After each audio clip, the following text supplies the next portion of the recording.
Hello guys, so welcome आपका हमारे YouTube channel पे। और आज हम इस वीडियो के अंदर देखने जा रहे हैं बी फार्मेसी फर्स्ट सेमेस्टर का सिलेबस। तो इस वीडियो के अंदर हम देखेंगे कि जो फर्स्ट सेमेस्टर है हमारा बी फार्मेसी का, उसके अंदर कौन कौन सी सब्जेक्ट होती है और कितनी सब्जेक्ट यूनिवर्सिटी है, कितनी नॉन यूनिवर्सिटी है और किन किन सब्जेक्ट के अंदर प्रैक्टिकल है और सब्जेक्ट ईजी है या फिर टफ़ है। तो इन सारी चीज़ों को हम इस वीडियो के अंदर देखेंगे। तो शुरू करते हैं ये वीडियो।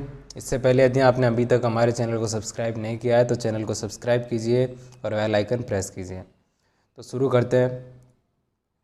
हमारी फर्स्ट सब्जेक्ट है ह्यूमन एनाटमी एंड फिजियोलॉजी, जिसको हम HAP भी कहते हैं। तो HAP फर्स्ट, ये फर्स्ट इसलिए है कि आगे वाले सेमेस्टर्स के अंदर भी हमारी HAP आएगी। नेक्स्ट सब्जेक्ट है सेकंड फार्मास्यूटिकल एनालिसिस। थर्ड है फार्मास्यूटिक्स फर्स्ट। फोर्थ है फार्मास्यूटिकल इनऑर्गेनिक केमिस्ट्री। फिफ्थ है कम्युनिकेशन स्किल।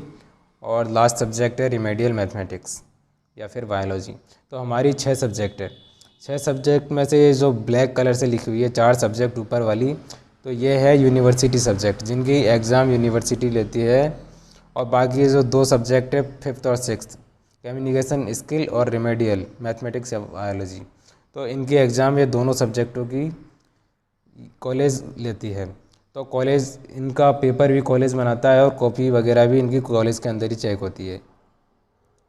तो ये सब्जेक्ट ने जो लास्ट सब्जेक्ट है रिमेडियल मैथमेटिक्स और बायोलॉजी, इसमें ये होता है कि जैसे कि जो बच्चे होते हैं जिनके 12th के अंदर 11th-12th के अंदर बायोलॉजी होती है या फिर मैथमेटिक्स होती है, आपको पता होगा कि जिनके मैथ होती है 12th में या बायो होती है तो वो दोनों ही बी फार्मेसी कर सकते हैं। तो जिनके 11th-12th के अंदर बायोलॉजी है उनको रिमेडियल मैथमेटिक्स पढ़नी होती है, और जिनके पास में 11th-12th में मैथमेटिक्स होती है उनको रिमेडियल बायोलॉजी पढ़नी होती है। तो ये सिस्टम होता है, ये सब्जेक्ट है रिमेडियल मैथमेटिक्स बायोलॉजी का। तो अब एक एक करके सबको देखते हैं। फर्स्ट सब्जेक्ट है human anatomy and physiology first.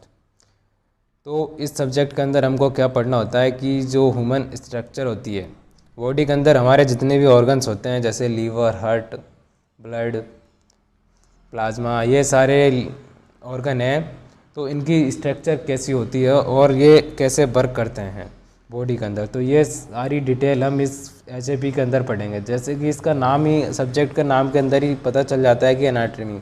Anatomy होता है कि किसी भी चीज़ की स्ट्रक्चर वो कैसा दिखता है, तो वो होती है एनाटमी। और फिजियोलॉजी मतलब उसकी वर्किंग।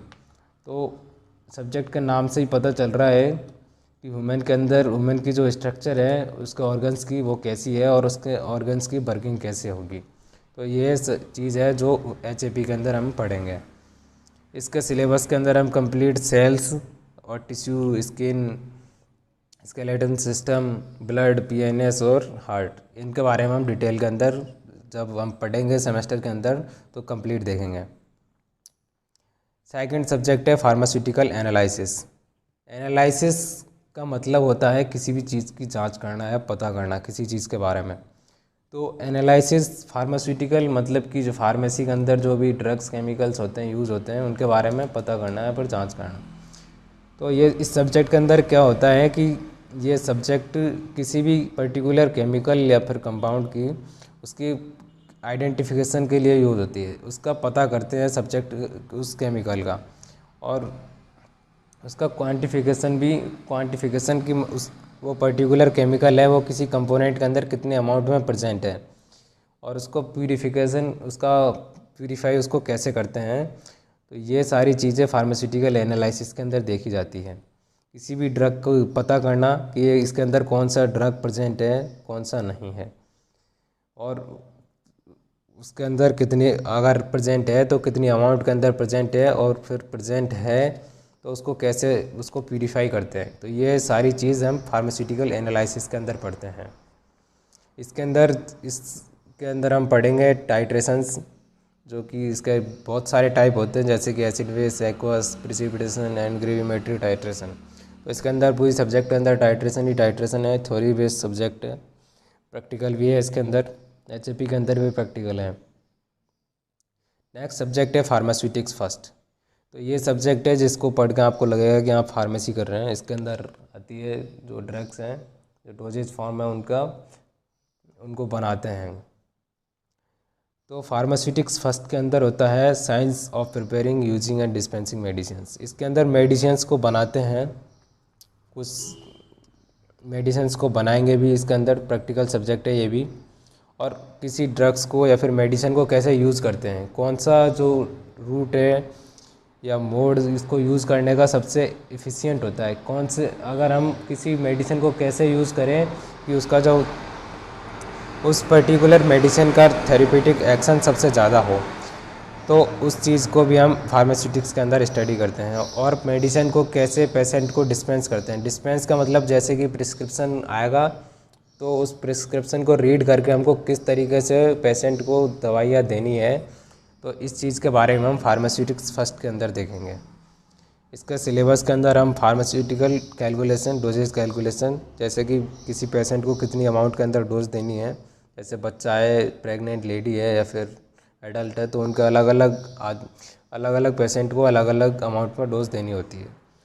डोजेज फॉर्म इसके अंदर ये जो फार्मास्यूटिक्स है फर्स्ट, इसके अंदर लिक्विड डोजेज फॉर्म और सेमी सॉलिड डोजेज फॉर्म की प्रिपरेशन है, और फिर प्रिस्क्रिप्शन है, उसको कैसे रीड करते हैं, कैसे डिस्पेंस करते हैं, और पोसोलॉजी, जिसके अंदर हम देखेंगे कि फैक्टर्स कौन कौन से फैक्टर्स होते हैं जो डोजेज के थेरेप्यूटिक एक्शन को अफेक्ट करते हैं।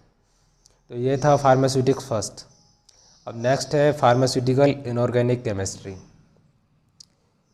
इनऑर्गेनिक केमिस्ट्री, इसके अंदर केमिस्ट्री है सारी लगभग। तो इसके अंदर हम कोई भी इनऑर्गेनिक कंपाउंड्स है, जैसे कि बॉडी के अंदर हम मान लेते हैं NaHCO3, तो उस पर्टिकुलर कंपाउंड को कैसे सिंथेसाइज करते हैं, सिंथेसाइज मतलब उसको कैसे बनाते हैं, और उस कंपाउंड का बॉडी के अगेंस्ट कौन सा एक्शन होगा, किस तरह का बिहेवियर बॉडी शो करेगी उस पर्टिकुलर केमिकल को लेने के बाद में। तो ये चीज़ हम फार्मास्यूटिकल इनऑर्गेनिक केमिस्ट्री के अंदर देखते हैं। इसके अंदर इसके सिलेबस के अंदर हम देखेंगे इम्प्योरिटीज़ के, केमिकल्स में कौन कौन सी इम्प्योरिटीज़ प्रेजेंट होती है, किस किस तरीके से इम्प्योरिटीज़ आ सकती है, उनको कैसे रिमूव किया जा सकता है, और जो एक डेंटल प्रोडक्ट है, गैस्ट्रोइंटेस्टाइनल एजेंट्स हैं, मिसलेनियस कंपाउंड है, इनकी सिंथेसिस और इनका जो बॉडी के लिए बिहेवियर है वो इस सब्जेक्ट के अंदर देखेंगे। अब नेक्स्ट हमारी सब्जेक्ट है कम्युनिकेशन स्किल। कम्युनिकेशन स्किल ये नॉन यूनिवर्सिटी सब्जेक्ट है, इसका एग्ज़ाम कॉलेज ही देता है, कॉलेज खुद पेपर बनाता है, कॉपी भी खुद ही जांच करते हैं। तो कम्युनिकेशन स्किल के अंदर हमको ये सिखाते हैं कि कैसे हम डॉक्टर्स, नर्सेस, डेंटिस्ट, जो भी हेल्थ वर्कर्स होते हैं उनके साथ में कैसे प्रॉपर एक अच्छी तरीके से इंटरेक्ट करें, इफ़ेक्टिवली कैसे उनसे बात करें, कैसी बॉडी लैंग्वेज होनी चाहिए, कैसा बात करने की स्किल होनी चाहिए। तो ये सारी चीज़ें कम्युनिकेशन स्किल में हमको बताई जाती है।